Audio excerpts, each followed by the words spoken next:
ভারতীয় ক্রিকেট প্রেমীদের জন্য স্বস্তির খবর। চোট সারিয়ে অনুশীলন শুরু করলেন হার্দিক পান্ডে।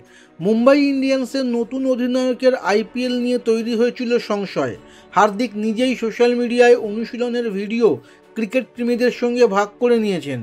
বিশ্বকাপে বাংলাদেশের বিরুদ্ধে ম্যাচে নিজের বলে ফিল্ডিং করতে গিয়ে ডান পায়ের গোড়ালিতে চোট পান হার্দিক।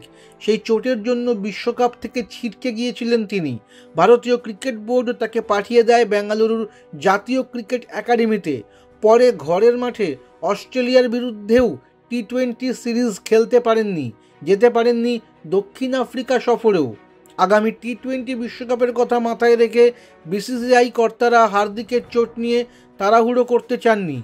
মেডিকেল টিমের সদস্যদের পরামর্শ মতো চলছে হার্দিকের সুস্থ হওয়ার প্রক্রিয়া।